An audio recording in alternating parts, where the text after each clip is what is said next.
Hello दोस्तों, आज हम सुनने वाले हैं अकबर बीरबल की कहानी में पैर और चप्पल। बीरबल बहुत नेक दिल इंसान थे। वह सदैव दान करते रहते थे और इतना ही नहीं, बादशाह से मिलने वाले इनाम को भी ज़्यादातर गरीबों को दान, दुखियों को बांट देते थे।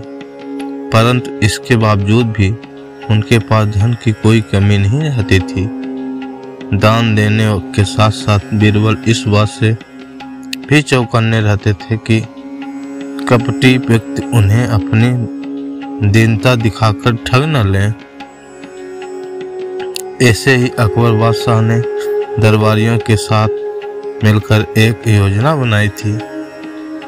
देखें कि सच्चे दीन दुखियों की पहचान बीरबल को हो पाती है कि नहीं। बादशाह ने अपने एक सैनिक को वेश बदलाकर दीनहीन अवस्था में बीरबल के पास भेजा कि अगर आर्थिक सहायता के रूप में बीरबल से कुछ ले आए तो अकबर की ओर से उसे इनाम मिलेगा।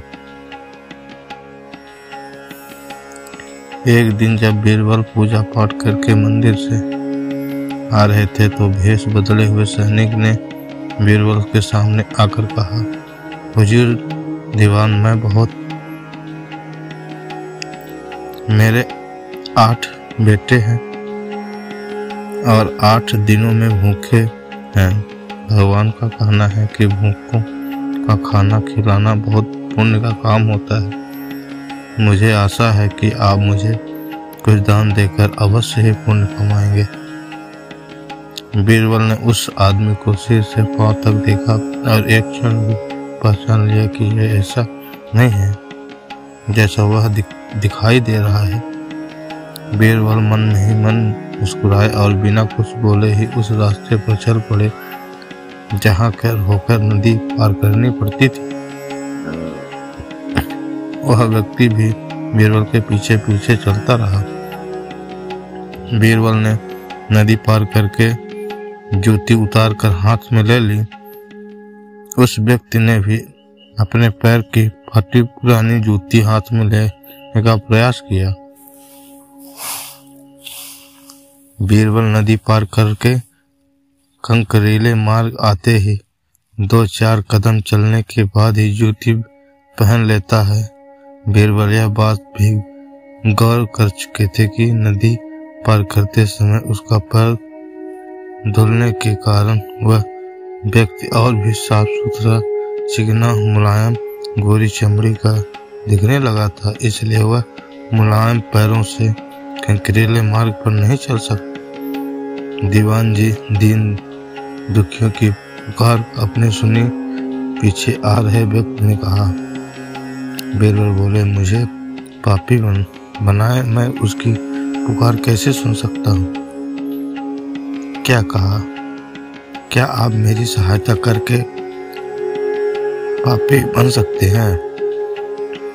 हाँ, वह इसलिए कि शास्त्रों में लिखा है कि बच्चे का जन्म होने के पहले भगवान उसका भोजन का प्रबंध करते हैं, उसकी माँ के स्तनों में दूध देते हैं, उसके लिए भोजन की व्यवस्था भी कर देता है।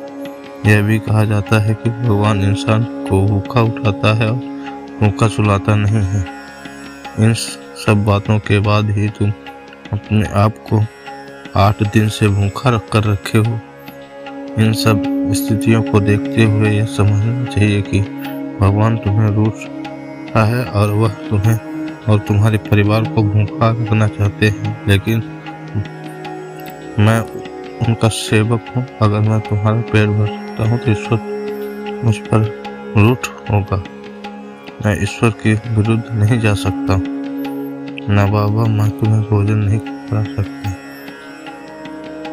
क्योंकि यह सब कोई पापी ही कर सकता है। बीरबल का यह जवाब सुनकर वह चला गया। उसने इस बात की बादशाह को उसे सूचना दी। बादशाह अब यह समझ गए कि बीरबल ने उसकी चालाकी पकड़ ली। अगले दिन बादशाह बीरबल से पूछा, बीरबल, तुम्हारे कर्म धर्म की बड़ी चर्चा है, पर तुमने कल एक भूखे को निराश ही लौटा दिया। क्यों? अल्पना, मैंने किसी भूखे को नहीं बल्कि एक ढोंगी को लौटा दिया, और बाल भी जान गया है कि वह ढोंगी आपके कहने पर मुझे बेवकूफ बनाने आया था। अकबर ने कहा, बीरबल, तुमने कैसे जाना कि वह वाकई भूखन होकर ढोंगी कर रहा है? उसके पैरों की चप्पल देखकर यह सच है कि उसने अच्छा भेष बनाया था, मगर उनके पैरों की चप्पल कीमती थी। बीरबल ने आगे कहा, माना कि चप्पल उसे भीख में मिल सकती है, पर उसके कोमल मुलायम पैर तो भीख भी नहीं मिले थे, इसलिए कंकड़ की गहराइयों सहन न कर सका।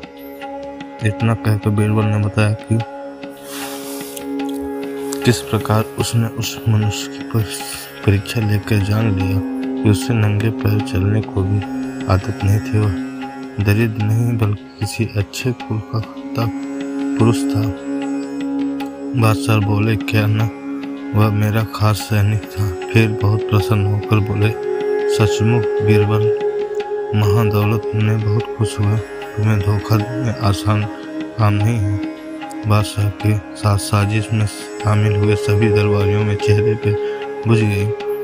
ऐसे ही कहानी टेक्स्ट सुनने के लिए हमारे चैनल को लाइक, कमेंट, शेयर जरूर करें। धन्यवाद साथियों।